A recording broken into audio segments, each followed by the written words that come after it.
avanza en la negociación para la aprobación de la nueva ley ómnibus. En la reunión de Casa Rosada hubo 10 gobernadores de Juntos por el Cambio y así se plantearon reclamos por los fondos para las provincias y un compromiso del gobierno para revisar el impuesto a las ganancias. También hubo demostración de enojo por las cajas jubilatorias y el pedido de un mejor trato por parte del Poder Ejecutivo. Para unos hubo acuerdo, pero para otros, solo si hay fondos, habrá apoyo. Hola, buenas noches. Estas son las noticias a las 20:30. Principio de acuerdo, los gobernadores de Juntos por el Cambio se reunieron en Casa Rosada con el ministro del Interior, Guillermo Francos, y el jefe de gabinete, Nicolás Posse, en medio de la negociación por la ley Bases. A la salida del encuentro, el gobernador de Chubut, Ignacio Nacho Torres, adelantó que hay grandes posibilidades de que se apruebe la ley. Es lo más natural del mundo y es lo que tiene que pasar en cualquier país democrático. Así que esta reunión es una reunión muy sana de cara a lo que viene. Continúa el conflicto entre gobernadores y el Ejecutivo comandado por Javier Milei sobre el impuesto a las ganancias. Si no hay un acuerdo, no saldría el proyecto de ley. Los mandatarios todavía no dieron su visto bueno a ese proyecto de ley. La semana que viene el gobierno nacional girará un borrador de ese proyecto a los mandatarios provinciales. Imposible conseguir repelentes. El poco stock que aparece se vende de inmediato a pesar del precio muy alto. Las farmacias se quejan de la falta de reposición y el gobierno decidió abrir la importación al suspender por 30 días la intervención del ADMAT en la entrada al país de repelentes para mosquitos. El brote histórico de dengue ya se cobró la vida de 180 personas. La factura que nadie quiere. En una panadería del barrio de Valvanera llegó la cuenta de la luz y nada más ni nada menos que tiene un importe de 1 millón de pesos. Para el comerciante es imposible afrontar el pago y evalúa la posibilidad de cerrar su negocio ante los aumentos de las tarifas y la baja del consumo. Si vas a trabajar para pagar impuestos, mejor me quedo en mi casa, la verdad. Sube la temperatura en la ciudad de Buenos Aires y en gran parte del país en medio del brote de dengue. Para mañana se espera una máxima de 26 grados y se espera un efecto primavera en pleno otoño. En instantes te contamos cómo va a estar el tiempo el viernes y el próximo fin de semana sobre Capital Federal y el país.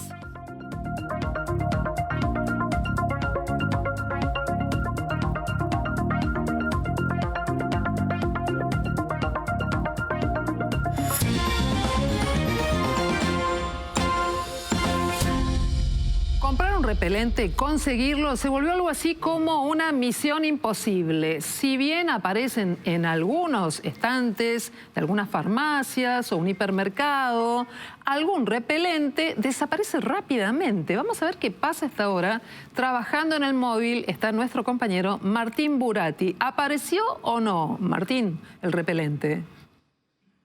Mira, Silvina, en mi corta experiencia como cronista me han dado tareas fáciles y difíciles. Yo creo que esta de la de conseguir repelente está entre las más difíciles que me han dado hasta ahora, si bien llevo poco tiempo como cronista, porque la verdad es que en ningún lado hemos probado farmacias, hemos probado supermercados, hemos probado kioscos, hemos probado en todos lados. Y como última instancia nos venimos aquí, a este supermercado grande, de una gran cadena, para ver qué pasaba. Yo dije, acá vamos a conseguir, seguro reciben más stock. Bueno, ahora ya, en este momento, no hay. Si usted estaba pensando en venir mañana a este supermercado acá, muy importante del barrio de Abasto, a comprar, venga igual, porque lo que está pasando es que en este momento ningún comerciante puede confirmar a qué hora va a tener el repelente, cuánto repelente le va a llegar y mucho menos a qué precio. Nadie puede confirmarlo, porque lo que ocurre es que las instancias que va llegando el repelente son totalmente desconocidas, van llegando a cuentagotas, llegan cargamentos por ahí muy chiquitos y los clientes que están lo ven, lo agarran, se lo llevan y dura muy pocas horas. Estuvimos haciendo una recorrida al azar en una cuadra de Rivadavia del 2000, y preguntamos en todos los locales que encontramos en esa cuadra. En ni uno encontramos repelente. Se me acaba de terminar el repelente, así que voy a ver si consigo en esta farmacia de Rivadavia del 2000.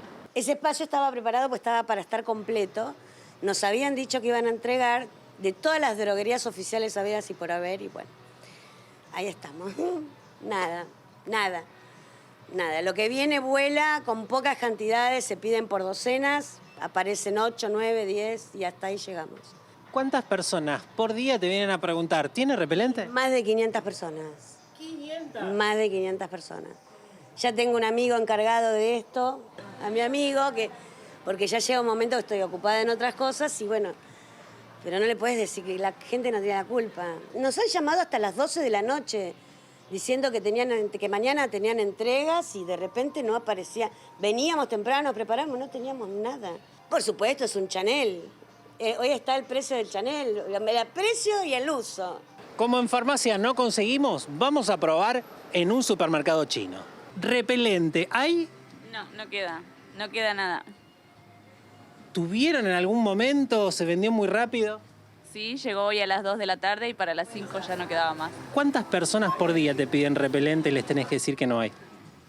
Y unas 400 personas segura, la mayoría de todos los que vienen. Vos que estás todo el día acá en el negocio y sos del barrio. ¿Repelente dónde hay?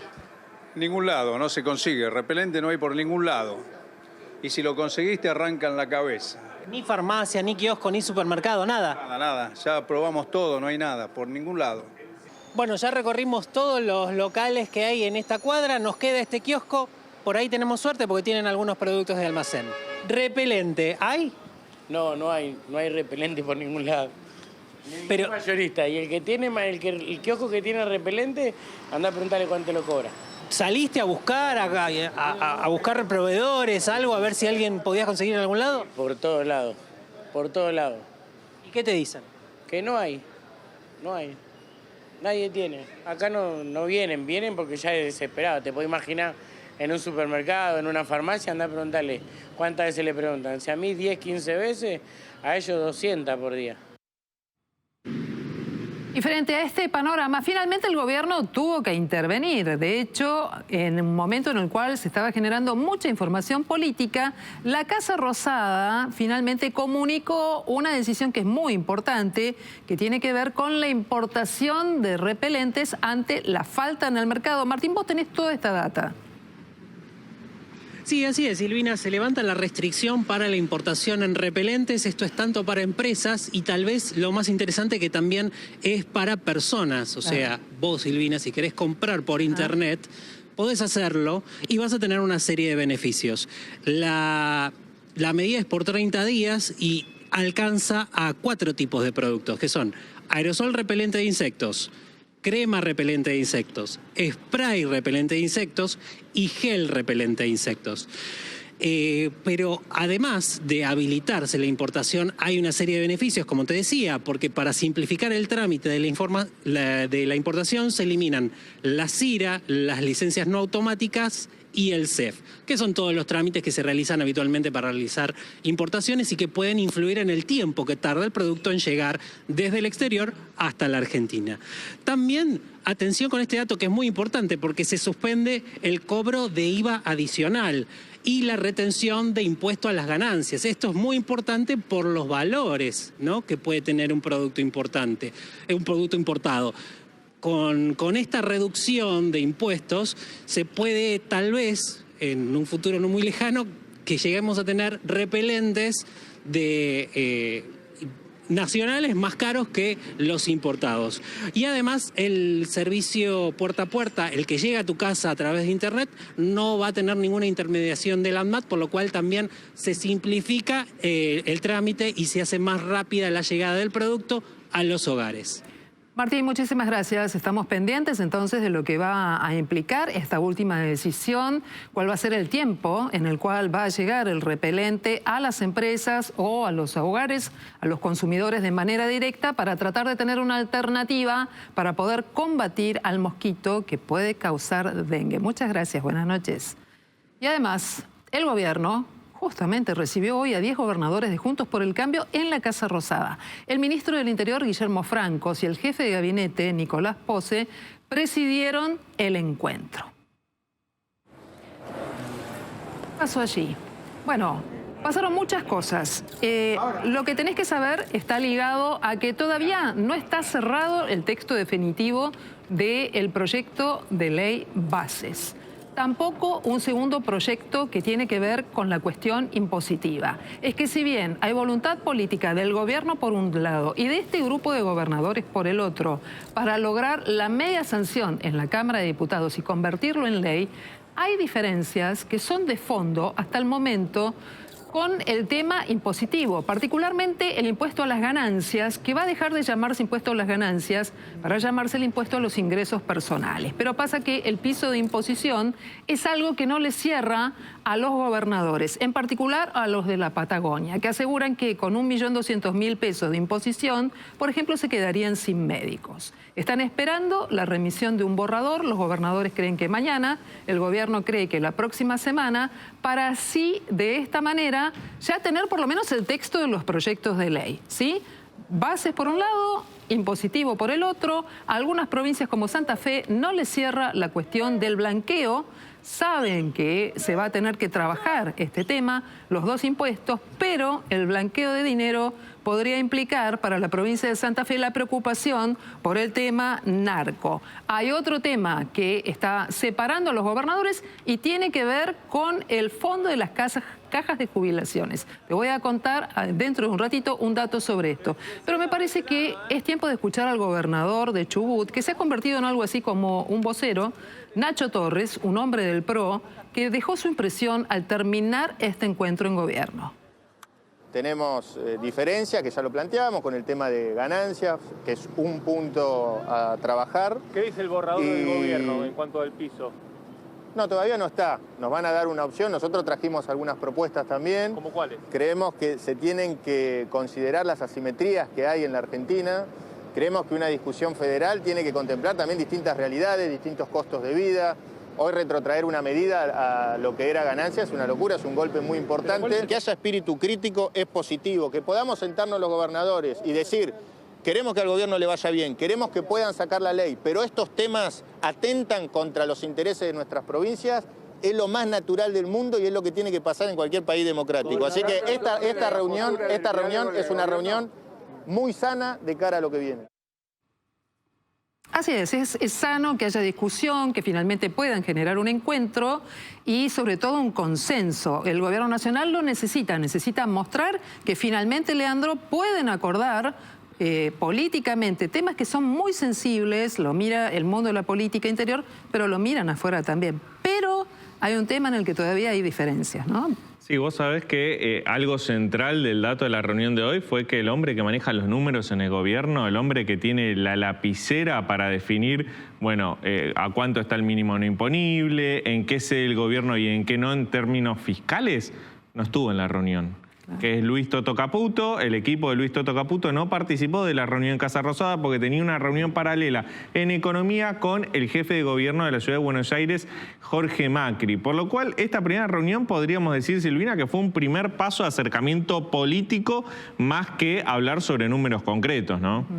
Bueno, pero de todas maneras, Leandro, allí hay personas que barajan algunas alternativas. Cuando ya los dos sectores reconocen que no podés hablar de un piso de imposición de 1.200.000 pesos, saben que van a tener que generar una propuesta. Por eso todo el mundo espera con mucha ansiedad el bendito borrador para ver qué es lo que trae. Que no solamente va a ir para los gobernadores, sino también para los jefes de las bancadas de la Cámara de Diputados, porque los gobernadores tienen injerencia, pero no en todos los legisladores, y ese es un tema que todavía tiene que conversarse. El tiempo corre.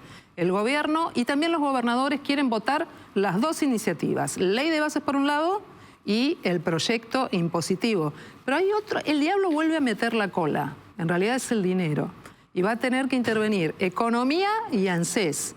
Es la plata de las cajas de jubilaciones. Sí, hay mucha bronca entre los gobernadores por las cajas jubilatorias que no fueron transferidas a la ANSES. De hecho, en la previa de esta reunión, uno de los gobernadores tal vez más dialoguista con Casa Rosada, habló de Gustavo Valdés, el gobernador de Corrientes, criticó duramente al gobierno, dijo que no recibieron un peso este año por las jubilaciones, las cajas jubilatorias, y que su provincia ya demandó a la Nación ante la Corte Suprema de Justicia por ese tema. El otro tema interesante es que en ganancias, bueno, los gobernadores como como vos dijiste, Silvina, estaban pidiendo un mínimo no imponible más alto del número que había trascendido, que era 1.200.000 pesos. Y al respecto fue el gobernador de Santa Fe, Maximiliano Puyaro, quien dijo al inicio de la reunión, bueno, vos estuviste ahí, de que todavía no había acuerdo por ganancias, ¿no? No, exactamente. Bueno, pero viste que el impuesto a las ganancias, como cualquier impuesto, no se puede trabajar, no se puede regionalizar, si es que vale esta idea, ¿no? Porque genera una situación muy incómoda respecto de me mudo a este lugar de la Argentina porque pago menos ganancias, me mudo a aquel otro. Pero la verdad es que hasta ahora todavía se está conversando. Sí se habló de 3 alternativas que están pendientes en el tratamiento. Una es la base de imposición. Y la otra tiene que ver con las alícuotas que se van a aplicar a partir de esa base de imposición, porque no todo el mundo va a tener el mismo porcentaje aplicado en sus salarios. Y además, ¿cada cuánto se va a actualizar, Leandro, este impuesto? Es una cuestión que está también dentro del diálogo. Sí, los gobernadores llegaron a esta reunión con miembros de la CGT diciéndole no se dejen extorsionar, afiches en la calle sobre esto, con mensajes hacia los gobernadores, no se dejen extorsionar por el gobierno nacional, justamente porque ellos tienen la llave en el Congreso con sus legisladores para restituir el impuesto a las ganancias, que el gobierno lo quiere llamar impuesto de ingresos personales, ¿no es cierto? Ahí está uno de los puntos fundamentales de esta discusión. Hay algunos gobernadores que también, más allá de ganancias, sueñan todavía con coparticipar otros impuestos, como el impuesto país. El impuesto país hoy es el impuesto estrella en la Argentina porque es el que más recaudación genera y el que le permite a la nación tener superávit fiscal y superávit financiero. En la nación no quieren coparticiparlo. Ya Luis Caputo dijo varias veces que no lo va a hacer, así que ahí los gobernadores se encuentran con un no rotundo del otro lado. Hay que ver cómo es el tome de daca de la negociación para ver si obtienen por ganancias o por otra vía más recursos. Hay otro tema que es muy sensible y que tiene que ver con el aumento en las tarifas. El gas, la luz, y en la medida en que vos vas recibiendo las facturas, obviamente tenés una suerte de rompecabezas con tu presupuesto para saber cómo haces para pagar, qué vas a pagar, de qué manera, y si de pronto tenés que dejar de realizar algún tipo de consumo, o incluso fíjense qué pasó en esta panadería de Valvanera, donde el propietario recibe la factura de la luz y llega un planteo muy delicado. ¿Sigo trabajando en este negocio? ¿Lo cierro? ¿Qué hago si se repite esto de recibir los impuestos o las facturas de esta manera? Vamos a escucharlo. Imagínate que casi un 300% es una locura. No sé cómo vamos a hacer para pagar, pero bueno, es lo que hay. Ahora veremos si vamos a reclamar y vemos lo que pasa. Para hacer una comparación, ¿cuánto le vino la luz la última vez? La última vez 342.500 y ahora me vino 955.000, casi 1 millón. Esta boleta me llegó el sábado. Así que bueno, no sé, es una barbaridad. Vos, si vas a trabajar para pagar impuestos, mejor me quedo en mi casa, la verdad. Que pagar en cuota no. ¿Y el mes que viene cómo haces? Pagás en cuota y después el mes que viene cómo haces. Así que estamos siempre en la misma. Leandro, qué pregunta dejó allí, ¿no? El dueño de la panadería. ¿Y el mes que viene qué hago? ¿Y qué hago con mi actividad? Es que, sí, lo que más van a sufrir de esta suba de tarifas van a ser los comerciantes, principalmente las pymes, los comercios medianos y pequeños que de un día para el otro, de un mes para el otro, tienen un cambio rotundo en sus costos y por lo tanto en sus márgenes de ganancia, porque no es lo mismo una tarifa que te aumenta el 300% a lo que pasaba el mes anterior. Vamos a ver cómo son los aumentos. En abril, el Enargás autorizó en el AMBA, a Edesur y a Edenor, a aplicar aumentos de la tarifa de energía eléctrica que van de 120% hasta incluso el 300%, como comentaba este dueño de la panadería que pasó de pagar 300.000 pesos a casi 1 millón de pesos. Ahora, ¿qué va a pasar los próximos meses? Esta es la gran pregunta que aún el gobierno no develó. ¿Por qué? Porque todavía el gobierno otorga subsidios a la energía eléctrica y no los retiró todos, no los quitó todos. Si quitan los próximos meses más subsidios, de hecho van a haber más subas. ¿Y por qué digo que es una gran incógnita? Porque en febrero, en la audiencia pública que hizo el Enargás, el ente regulador de la energía eléctrica y del gas también, habló sobre una canasta básica energética. ¿Qué es una canasta básica energética? Que solo se iban a subsidiar aquellas familias y comerciantes comerciantes que destinaran más de un 10% de sus ingresos a pagar tanto luz como gas. Esa canasta básica energética la tiene que diseñar el gobierno, la Secretaría de Energía, y todavía no la tiene lista. ¿Por qué? Porque tiene que cruzar muchas bases de datos para determinar quién es el que está gastando más del 10% de sus ingresos. Si eso se efectiviza, muchos comerciantes y también muchos usuarios residenciales van a quedar fuera de los subsidios y sus tarifas aumentarán aún mucho más.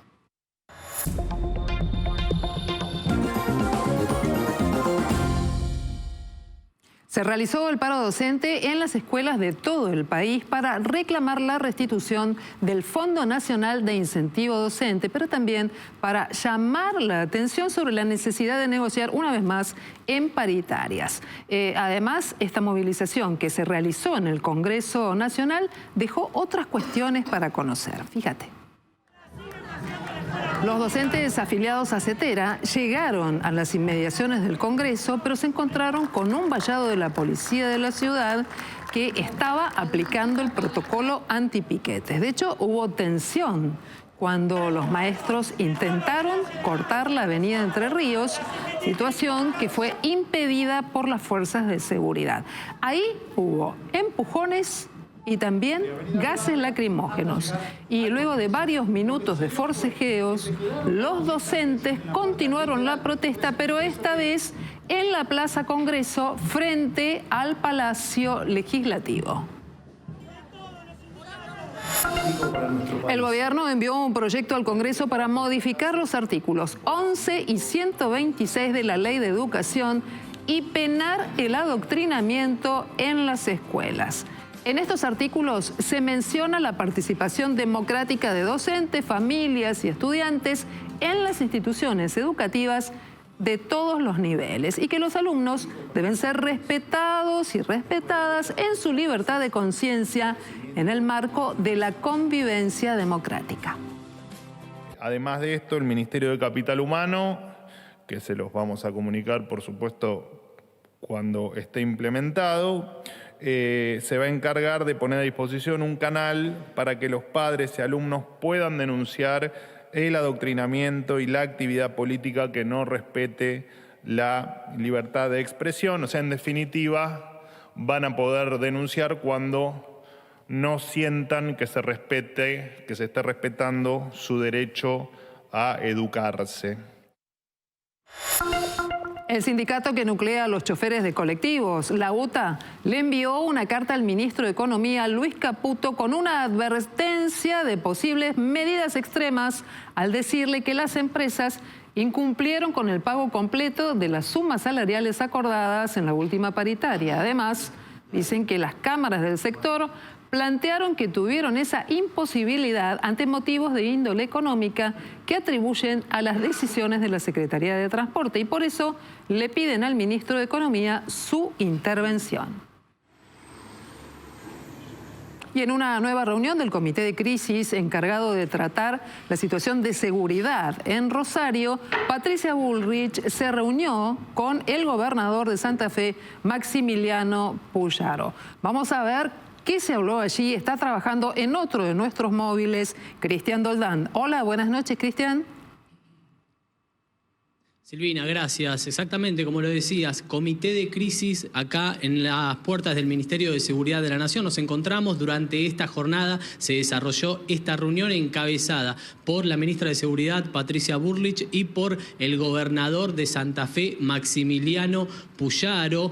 Un encuentro que tuvo como objetivo evaluar los diferentes trabajos que se estuvieron realizando en las últimas semanas con la presencia de las fuerzas federales, miles de agentes de las fuerzas federales en la ciudad de Rosario, en esta ciudad de Santa Fe azotada, ¿no?, directamente por el narcotráfico. Esto es lo que se estuvo evaluando, trabajando. Patricia Bullrich hizo referencia a que se está encaminando los trabajos o que se están obteniendo buenos resultados a partir de la presencia de las fuerzas federales, pero evitó dar información precisa o concreta, algún número exacto sobre los resultados que se han obtenido en estas últimas semanas con este trabajo conjunto operativo que se está realizando entre las fuerzas federales y también las fuerzas provinciales. Por su parte, Maximiliano Puyaro agradeció la presencia del gobierno nacional incorporándose y apoyando a la lucha contra el narcotráfico y señaló que en el Servicio Penitenciario Federal se terminó la joda a partir de este trabajo que se está realizando de manera intensa. Vamos a escuchar a continuación uno de los pasajes más interesantes de la conferencia de prensa que dieron al terminar esta reunión. Puyaro se refería a la baja de la edad de imputabilidad, un proyecto que está impulsando la ministra de Seguridad, Patricia Bullrich, y en el que piden que todo el arco político completo acompañen. Vamos a escucharlo. Necesitamos cambiar las leyes, que a un menor que comete un delito violento, que comete un delito de mayor, sea juzgado como un mayor. No podemos tener hoy en la República Argentina menores o mayores que utilizan a menores para cometer actos de terrorismo o de violencia extrema en nuestro territorio.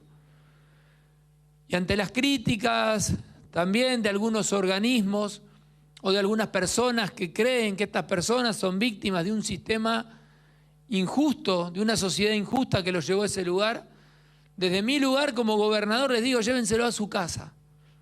Pero en la provincia de Santa Fe necesitamos recuperar la paz.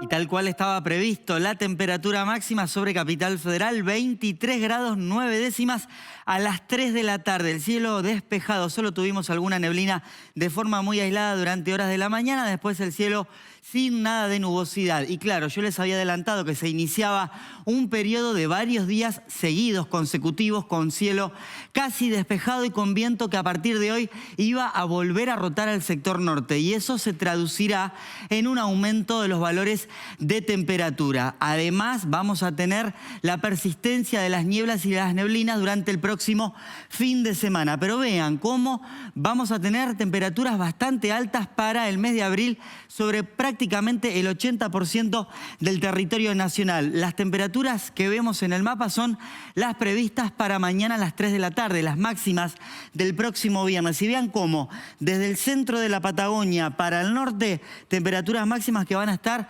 alcanzando 25 grados como mínimo, 25 grados o más. Y sobre todo en el norte del país, máximas que van a estar cerca de los 40 grados, especialmente sobre el norte de Misiones.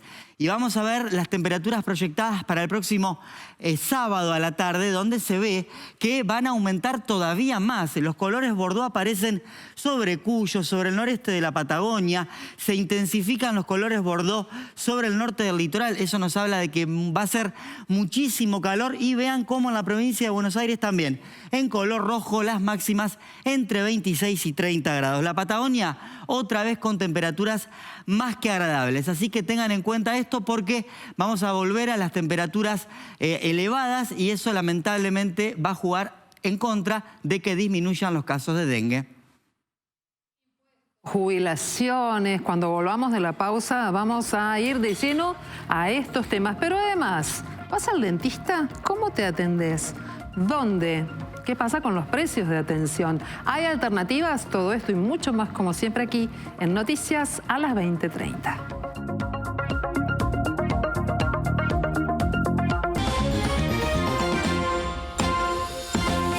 Una vez más volvieron las larguísimas filas en la vereda de la Facultad de Odontología porque son muchas las personas que intentan ser atendidas en esos consultorios.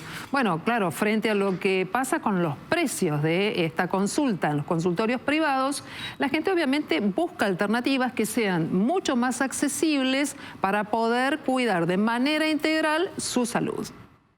Gladys viene de la localidad de Seiza y desde temprano hace la fila para recibir atención clínica en la Guardia Odontológica de la UBA. La atención es muy buena, por eso vuelvo a venir. Una vez que ellos te revisan, te hacen la radiografía, la panorámica, ya te revisan y te dicen todas las cosas que tenés que hacer y bueno, ahí ya después te llamas por teléfono para el turno o te dicen los días que tenés que venir y ya está.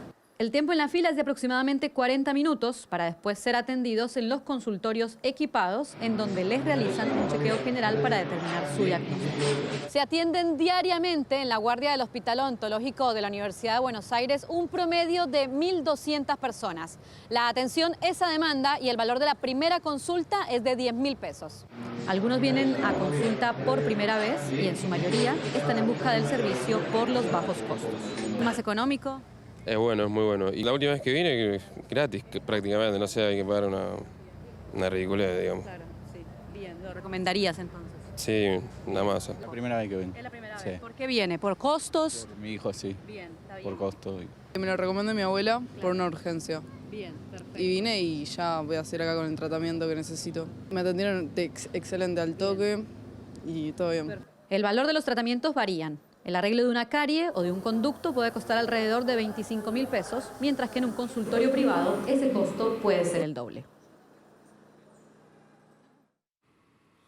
Hablamos de economía, pero desde otro punto de vista. El tema de los impuestos. Hay un enfoque político que está en discusión entre el gobierno nacional y las provincias.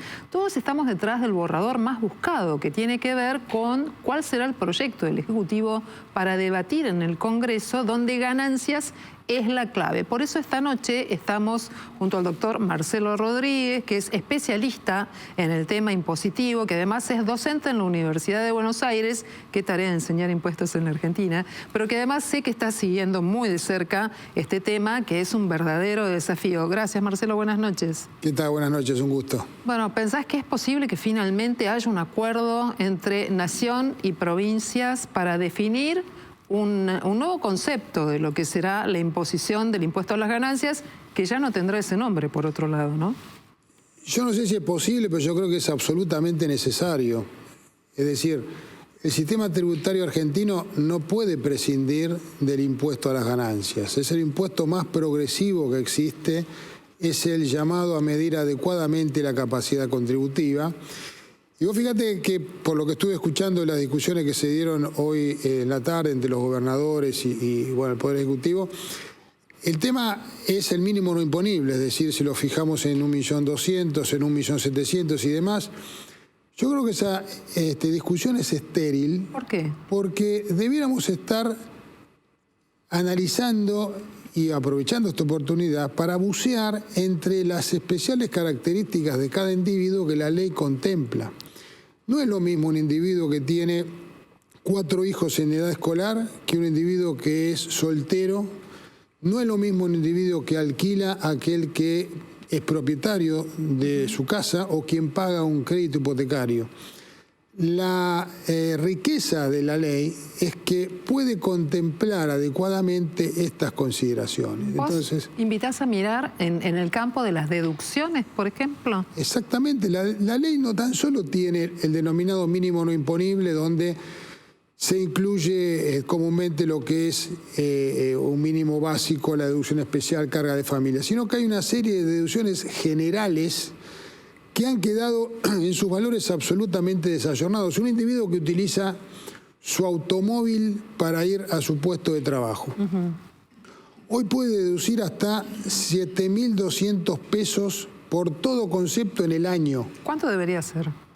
Bueno, fíjate lo que pagamos de seguro, de patente, de nafta, Con lo cual, si vos permitís que una parte de esto sea deducible, ya es estéril, repito, definir si el mínimo no imponible, aparte con una inflación como la que tenemos, ese mínimo no imponible queda desayornado enseguida, hay que automatizar la actualización de una manera bimestral o trimestral, pero hay que bucear en las posibilidades que da esta ley, que recordemos, se creó en Argentina en el año 1932 con su antecesor, que fue el impuesto a los réditos. Pero de todas maneras tenés que tener un punto de partida. Fíjate lo que pasa con los gobernadores patagónicos, los de la zona centro, el norte del país. No podés hacer un impuesto por regiones, tiene que ser uno. En algún punto tenés que arrancar.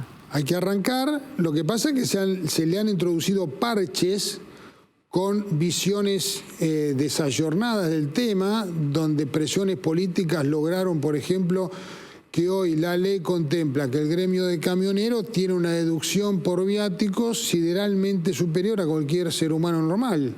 ¿Por qué? Y bueno, por la presión política de un sector. Marcelo, el año pasado cuando se eliminó el impuesto a las ganancias fue por un tema demagógico, proselitista, o sea, un intento del exministro Massa de capitalizarlo políticamente. En la discusión que se está dando ahora, ¿hay un énfasis demasiado subrayado en torno a la recaudación? ¿O vos crees que la discusión que se está dando es virtuosa en términos fiscales? Salvo algún gobernador que he escuchado que tiene algunas ideas bastante progresistas, en general no se les caen ideas demasiado atractivas. Lo que se hizo el año pasado fue, como vos bien decís, dar por tierra un impuesto con las características que acabo de describir y dejar un tendal de inconsistencias que el Congreso tiene que tratar sí o sí, porque de otra manera, el 30 de abril... los empleadores van a tener que descontar parte del impuesto que no se descontó en el año 2023. Es decir, quedó mal la ley porque había decretos que no son o no fueron avalados por ley. Tenés ese problema. A partir del 1 de enero arranca una nueva metodología que es la imposición celular, que está hoy vigente, con un montón de inconsistencias donde los directores de sociedades anónimas quedaron totalmente desayornados. Bueno, hay que hacer un replanteo general, solucionar 2023, derogar la imposición esta celular y pensar un escenario. Yo te tomo que tenés que tener un punto de partida ayornado, no debería ser 1.200.000 pesos brutos porque obviamente quedás totalmente fuera de esquema. Y suponte que sea, no sé, 1.800.000, 1.900.000. Pero tampoco a mi juicio es muy relevante porque lo tenés que actualizar en mayo, en junio lo tenés que volver a actualizar. Eso también se está discutiendo, ¿no? Claro. El piso, las alícuotas para ver cuál es la gradualidad que se va a imponer y el momento en el cual se va a actualizar una vez más. Las tres cosas están en el escenario. Yo, por supuesto, no tengo, digamos, vinculación política, no trabajo en política, ni mucho menos. Yo lo que entiendo es que tal vez el Poder Ejecutivo está demasiado tranquilo con el impuesto país de las importaciones, está demasiado tranquilo con la retención hacia las importaciones.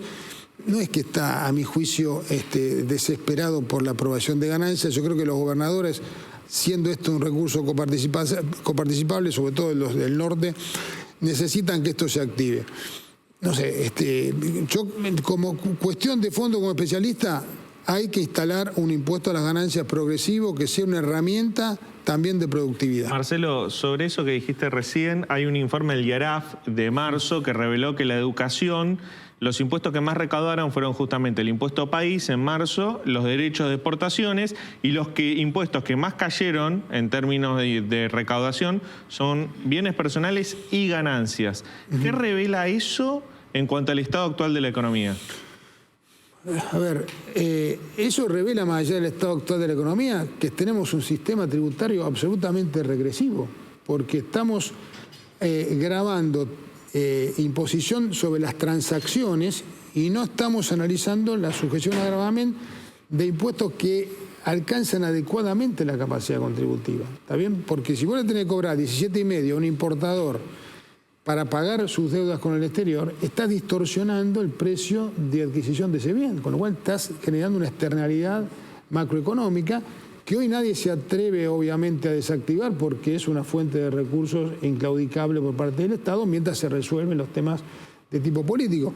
Tengamos en cuenta que los impuestos salen por ley y este gobierno no tiene mayoría parlamentaria. En consecuencia, yo creo que se están haciendo fuerte con lo que hay, también bajo el IVA, obviamente, por una situación recesiva de la economía. Claro. Bueno, esto, digamos, debiera estar reactivándose y, bueno, impuesto a las ganancias, repito, es un impuesto que si lo analizás adecuadamente y contemplás la letra de la ley, vas a un artículo que te dice se puede deducir tal cosa, tal otra. Si ayornás esos valores, lo haces progresivo y ya, digamos, pasa a un segundo plano el tema del mínimo no imponible. Ni hablar de los autónomos, porque hablan todos de los asalariados, ni hablar de los desayornados que quedaron los autónomos, ni hablar de los monotributistas. Hoy un monotributista puede facturar hasta 1 millón de pesos por mes. Es decir, van a salir todos del régimen simplificado. Hay muchas exclusiones de monotributo. Pero por supuesto, el fisco obviamente está, digamos, manejando esto con cierta tranquilidad, porque si no tenés que excluir a gran parte de los sujetos que están en el régimen. Pero eso hay que atacarlo. No puede seguir pasando tiempo. Ya estamos en abril, pasaron 3 meses y el tema sigue sin resolverse. Yo creo que los legisladores tienen que tomar este tema y resolverlo. Bueno, vamos a ver qué es lo que pasa. Todos estamos detrás de ese borrador que tiene que circular entre mañana y el lunes, porque solo si hay acuerdo allí se va a poder avanzar en el texto de los proyectos de ley. Hablamos de ganancias, pero en realidad hay un paquete fiscal. No es la reforma impositiva que tal vez necesita el país, pero es un paquete fiscal. El tema de blanqueo de capitales, teniendo en cuenta, por ejemplo, lo que ocurre en algunas provincias como Santa Fe, con el tema de lavado de activos, ¿no? El delito del narco. ¿Puede llegar a tratarse en este contexto para despejar todo tipo de dudas? ¿Es útil hacerlo ahora? ¿Habría que atacar algún otro tema dentro de ese paquete? Para que no sea un parche, digo, ¿no? En una economía recesiva como la que tenemos, en una economía donde, digamos, no abundan los pesos, sino que escasean y la gente necesita salir del atesoramiento de los dólares, se impone un blanqueo, necesariamente. Un blanqueo que permita, como permite el proyecto originalmente planteado, que no tiene costo, no tendría costo blanquear hasta $100.000, por ejemplo. Obviamente estoy haciendo foco desde el punto de vista de lo que es la posibilidad de inyectar recursos a la economía. Lo que vos decís es muy cierto, los organismos internacionales, el Gafi, etcétera, no ven con buenos ojos que Argentina vuelva a instalar un blanqueo, porque, a ver, si nos retrotraemos al año 1985 con el primer blanqueo del doctor Alfonsín, ya llevamos 6 o 7 blanqueos en democracia. Es decir, hay una situación de inconsistencia, pero, bueno, a ver, si ponemos foco en lo que pone el foco el presidente, en reactivar la economía, en tratar de que los empresarios inviertan, que inyecten capital, porque el Estado no lo va a hacer, creo que el blanqueo es necesario. Es muy necesaria la introducción de una moratoria que permita a los contribuyentes sacarse de encima la mochila de deuda impagable que han generado con tasas de interés que han incrementado sensiblemente la carga fiscal. Y naturalmente rever impuestos que no se condicen con estos nuevos vientos que impone el presidente Milei, como ser el impuesto tan gravoso, las tasas tan gravosas de bienes personales, que eso, digamos, retrasea la posibilidad o la intención de los argentinos de invertir en bienes dentro del país, ¿no es cierto? Bien, doctor Marcelo Rodríguez, te agradecemos mucho esta conversación. Vamos a ver qué es lo que va a quedar ahora en el Congreso de la Nación y qué va a pasar con la voluntad política de los gobernadores y de los legisladores de la oposición para poder debatir este tema que es tan importante para todos. Muchas gracias. Gracias a ustedes por la convocatoria. Buenas noches. Y el Congreso también está trabajando en otro tema que es muy sensible y que tiene que ver con la actualización de las jubilaciones, pero esta vez no a través de un decreto, que es lo último que ha sacado la Casa Rosada, sino con la posibilidad de generar un proyecto de ley, en realidad una ley, que defina claramente qué va a pasar con esas actualizaciones, entre otros temas, por supuesto, ¿no? Porque es mucho lo que se debate allí. Esta tarde estuvo exponiendo en esa comisión el defensor de la tercera edad, el doctor Eugenio Semino. Hola, doctor, buenas tardes, buenas noches, ¿cómo está usted? ¿Qué tal? Qué gusto estar con ustedes, un placer, ¿eh? Igualmente. ¿Empieza a verse la posibilidad de generar una construcción para definir un proyecto de ley que finalmente esclarezca más allá de un decreto en la forma en la que se va a actualizar la jubilación en la Argentina o no todavía? Mire, la sensación de una reunión que fue muy amplia, generosa en términos de quienes participamos. Hubo colegas suyos especializados en seguridad social, como Ismael Bermúdez, Silvia Stan, técnicos en términos de la problemática, como el doctor Rothman. Es decir, fue muy variada la exposición.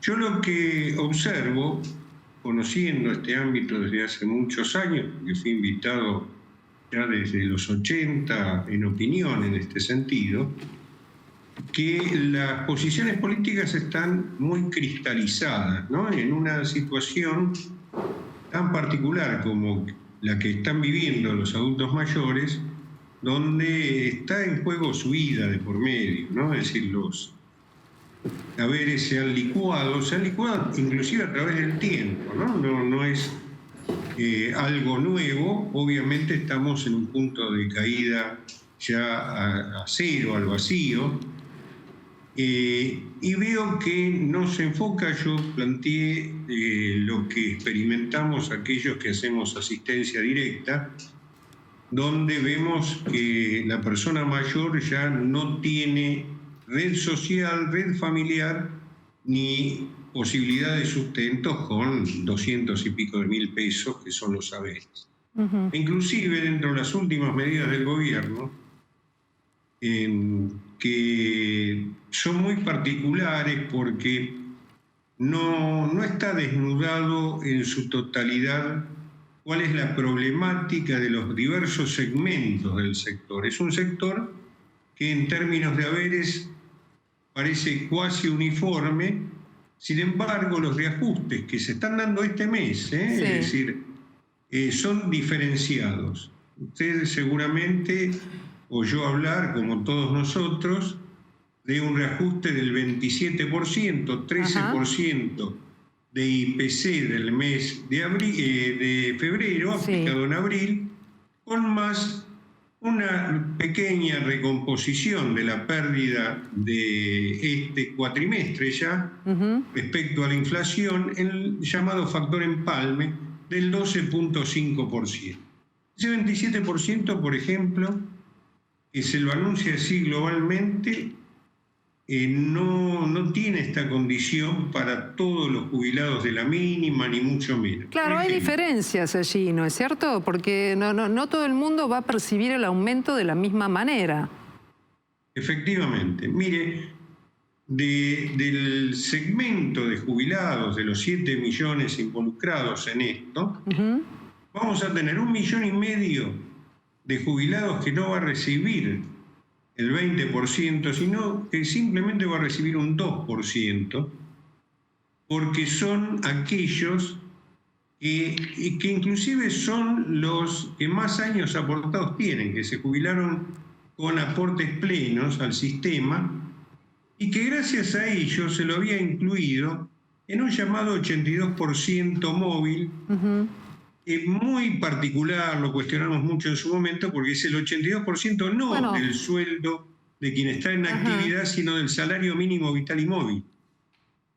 Por lo cual, al no haberse convocado al Consejo del Salario, no hay un nuevo quantum de ese salario mínimo vital y móvil, por lo cual quedan prácticamente dentro del mismo rango del que cobraron en marzo. Hay una pequeña diferencia de 4.000 pesos, nada, por el solo hecho de llegar con esos 4.000 pesos al mínimo asignado por ley a la masa de jubilados. Semino, el tema del reclamo al Consejo del Salario Mínimo Vital y Móvil lo vienen sosteniendo gremios, organizaciones sociales, pero el gobierno defiende su política de actualización, que es la que se ha plasmado a través del decreto. Hoy estuvo el titular del ANSES, de los ceros, allí también en el plenario de comisiones en la Cámara de Diputados. Vamos a repasar qué dijo y después me gustaría conocer su opinión, por favor. El gobierno no tiene insensibilidad social. De hecho, la movilidad social es una demostración de esto. Ahora, vuelvo a lo mismo, que haya situaciones de necesidad que generan derechos de asistencia por parte del Estado, de programas asistenciales por parte del Estado, situaciones que no solamente se reducen a trabajadores informales, situaciones que están cubiertas por la UH, discapacidad, UAM, etcétera, etcétera, están dentro de los regímenes de seguridad social Pero el sistema previsional es un subsistema de la seguridad social. No es todo lo mismo. ¿Coincide en la apreciación, Semino? En realidad es una apreciación técnica de algo mucho más amplio. El sistema previsional en el mundo tiene relación con la historia laboral de las personas y se basa en los principios de proporcionalidad y equidad. Acá se ha toqueteado tanto que lo que encontramos hoy no es una pirámide previsional, sino que es una gran meseta donde es como si todos tuvieran la misma historia laboral, la misma historia de aportes. Lo que los unifica es que todos se están muriendo de hambre. Es decir, no llegan a cubrir 1/3 de su canasta de necesidades básicas. La clave es entonces saber cómo se van a actualizar las jubilaciones. ¿Qué cree usted? ¿Cómo debe hacerse esto para superar la situación? Mire, hay dos posiciones que son las que aparecieron y que sabemos que están, digo, por sostenerlas en términos adocenadas y que se entienda. Por un lado está el gobierno que pretende decir, bueno, a partir del 1 de julio, es decir, así lo dice el decreto, el 774, se va a reajustar exclusivamente por IPC. Lo que estamos viendo ahora es una concesión graciosa casi de la aplicación para evitar los juicios por el factor empalme. Sí. Se está aplicando IPC más ese 12.5%, que es como mitigar lo actual, la pérdida de este cuatrimestre, desconociendo que el año pasado las jubilaciones y pensiones reajustaron entre el 110 y el 140%, según tuvieran bono o no, con una inflación del 211. Ahora, esto queda muy claro. Yo quiero ir al grano, aprovechando lo que es el debate, sobre cómo superar esta situación, tener una ley, terminar con la meseta y recuperar la equidad de lo que fueron tantos años de trabajo, el impacto del aporte económico y cómo se logra ese camino. Por eso le decía que hay dos planteos. Uno es IPC, que es el oficialismo y muchos otros sectores, espacios que adhieren a esto. Y el otro gran tema es mantener una fórmula como la actual, que dio muy malos resultados. ¿Y cuál es la contradicción que se plantea? Si es IPC puro, ¿qué va a pasar? Se supone, lo había supuesto también la administración en el 17 de aquel momento, que la inflación está bajando, por lo menos, y todos lo esperamos, pero la aspiración del Poder Ejecutivo es que baja esa inflación, baja el gasto previsional y a su vez mejora la condición de los jubilados, de los beneficiarios, a partir que ya los precios se estabilizan, etcétera, etcétera. Esto puede ser viable o posible en una primera etapa, pero no recompone el haber. El haber está licuado, insisto, con este término. Por lo cual, veamos ahora la actual fórmula. La actual fórmula lo que ha mostrado, recordemos que tiene un componente de recaudación y variación del salario.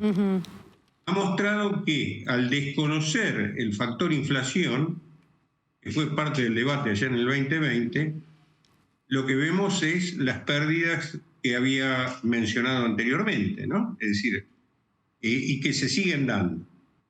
Por eso creo que el debate, si es generoso en ese sentido, se puede aspirar a ver qué supone quien administra hoy el Estado. Baja la inflación, mejora la situación en términos generales de la economía, va a haber menos recesión, va a haber mejores salarios y casi como si fuera automáticamente va a mejorar objetivamente la situación del jubilado. Semino, mire, nos pasa esto. Nosotros necesitábamos precisar cuál era la cuestión. Vamos a tener que retomar la conversación en otro momento, esperar qué es lo que ocurre con ese debate en comisiones para ver si finalmente, evidentemente, lo que falta es una idea de consenso entre los sectores políticos, los que trabajan en el tema, para tener un nuevo índice, que no solamente sea el de inflación. Así es que creo que nos va a quedar para otro capítulo. Usted es el defensor de la tercera edad. Estoy segura que está trabajando en una mejor fórmula. Nos lo cuenta la próxima vez, ¿sí? Simplemente le cuento el fin de la película. Por favor, pero muy breve, muy preciso. Tal vez lo ideal es la convivencia de ambas fórmulas, de forma tal que aplique el mejor resultado en cada periodo. Ahí estamos, es decir, entonces. Sería sencillo de resolver, por lo menos en la emergencia, y después ver cómo son los cambios estructurales del sistema. Le agradezco muchísimo. No, muchas gracias a usted, doctor Eugenio Semino. Un gusto siempre. Buenas noches. Y mientras tenemos estos temas, en el plano político, también hoy se resolvió un viaje sorpresivo pero muy potente del presidente Javier Milei a Tierra del Fuego, para encontrarse con la generala Laura Richardson. Leandro es la jefa, la máxima autoridad del Comando Sur de los Estados Unidos aquí en la Argentina, y hace algo más de 24 horas había estado reunida en la Casa Rosada con el jefe de gabinete, con el ministro de Defensa, con el titular de Inteligencia. ¿Por qué esta reunión? Sí, así es, Silvina. Laura Richardson, como decías vos, es la cabeza del Comando Sur. El Comando Sur es una rama del Pentágono, estamos hablando del Pentágono de los Estados Unidos, que vigila justamente la seguridad de ese país en el hemisferio occidental. No es la primera vez que Laura Richardson viene a la Argentina, ya vino en otras ocasiones, pero tiene el foco Estados Unidos puesto en Ushuaia, en Tierra del Fuego. ¿Por qué puesto ahí? Esta es la generala con la que se va a reunir el presidente Javier Milei, y tiene la mira puesta, decíamos, en Ushuaia, porque allí China quiere construir un puerto, un polo logístico que le dé una posición clave a nivel geopolítico, porque se trata de un paso bioceánico, es decir, controlar vías marítimas de crucial importancia para el comercio global, y también tener una proyección hacia la Antártida. Y Estados Unidos no quiere que China haga ese puerto ahí, un puerto que el gobernador Gustavo Melelas ve con buenos ojos, porque implicaría una inversión millonaria y también la contratación y el empleo de muchos trabajadores. Laura Richardson justamente intenta desanimar tanto a Melelas como a Javier Milei de la construcción de este puerto, y Estados Unidos tiene el foco no solo en la proyección hacia la Antártida, sino también en la pesca ilegal en el Atlántico Sur de justamente pesqueros chinos, y también la mirada puesta en la Estación Espacial de Neuquén, que Estados Unidos denuncia que se trata de una instalación militar y China dice que es una investigación científica. En esa base militar es donde se reúnen Milei y Richardson. Podemos ver justamente las banderas argentinas y de Estados Unidos que pusieron para la ocasión. Hay que decir que Argentina está atrapada en una encrucijada entre estas dos superpotencias. Por un lado, Argentina está más cerca en términos económicos de China. China, segundo socio comercial de la Argentina, uno de los principales financistas del Banco Central vía el swap de monedas, y uno de los principales también inversores en obras de infraestructura en la Argentina. Y por otro lado, Argentina está más cerca de Estados Unidos en términos de seguridad y de defensa. Estados Unidos es no solo la potencia global, sino la potencia hegemónica en el hemisferio occidental.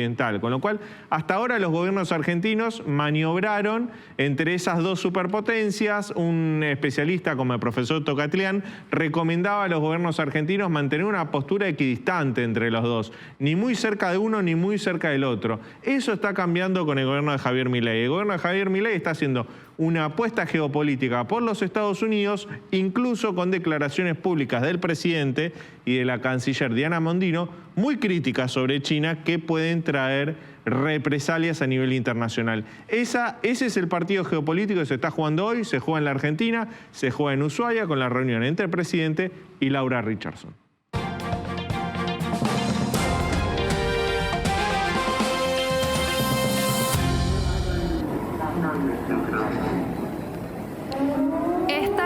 la sirena que sonó en algunos barrios japoneses avisando sobre el terremoto de magnitud 6 que asoló el este de Japón. El epicentro fue frente a la costa de Fukushima. El sismo tuvo lugar a las 12:16 hora local y tuvo su epicentro a solo 40 kilómetros de profundidad frente a la costa de la prefectura de Fukushima, al este del país, según informó la Agencia Meteorológica de Japón.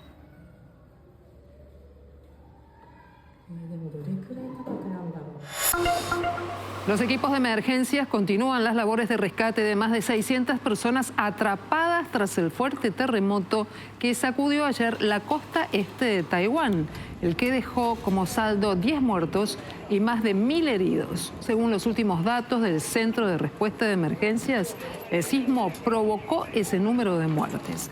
La última de ellas es una senderista de 65 años que quedó sepultada por las rocas en el Parque Nacional de Taroko, mientras que otras 1067 personas han resultado heridas.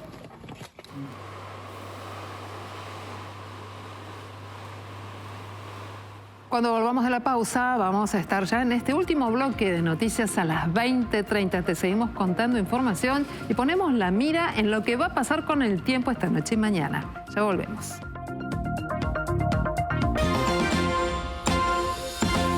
Y otra vez una dura caída en una competencia en bicicleta. Fíjate qué pasó cuando 3 ciclistas se vieron involucrados en esta caída, que fue muy brava, muy dura. Esto pasó en la carrera de Itzulia 2024, denominada la Vuelta al País Vasco.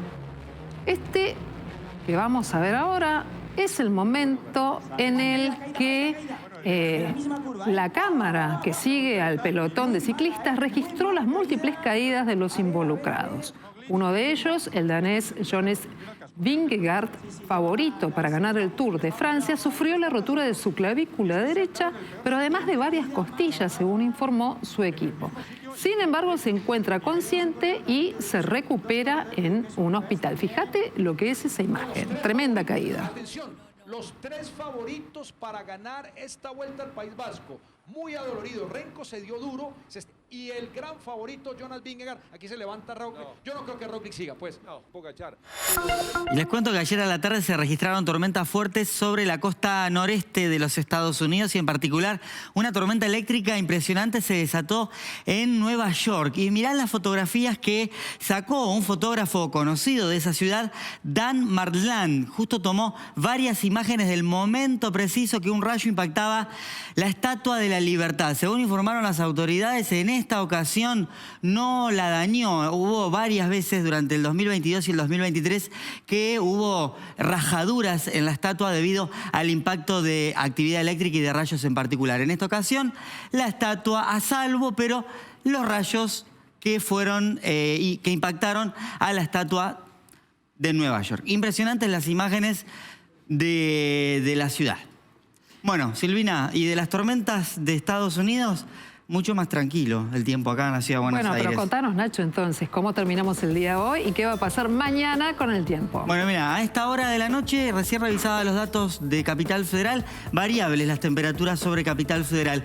En el Observatorio Central, 19 grados. En Aeroparque, 16 grados 2 décimas. O sea que hay diferencia de hasta 3 grados en la misma ciudad de Buenos Aires. El cielo despejado, el viento está soplando leve del este-noreste. La presión alta, 1014 hectopascales. Mañana vamos a amanecer con tiempo fresco, 16 grados, la temperatura mínima cerca del amanecer, viento leve que va a estar soplando del sector sur durante la primera parte de mañana y amanece a las 7:09. Fíjate que 1 minuto por día. Se va atrasando a razón de 1 minuto en el amanecer y se atrasa también el atardecer. O sea que 2 minutos por día, cada vez más cortos los días hasta el 21 de junio. La máxima, 26 grados, condiciones cálidas con viento que va a rotar leve del sector norte y la humedad 56%. Así que una tarde bastante atípica para abril. Y en la noche, el cielo despejado, 22 grados va a marcar el termómetro y viento leve del noreste. Fíjate que se va a ocultar a las 18:44. Ya les adelanto, me arriesgo a decirles que el fin de semana viene sin lluvias, con más nubosidad el sábado y cielo completamente despejado el domingo. Mañana les confirmo la información. Bueno, mañana ampliamos. Dale, me gusta esta temperatura de la noche de mañana, Nacho. Sí, muchas gracias. Hermoso. Hasta aquí te contamos toda la información de lo que pasó en tu ciudad, en el país y en el mundo. Mañana nos volvemos a encontrar para hacer juntos estas noticias a las 20:30. Que descanses y hasta mañana.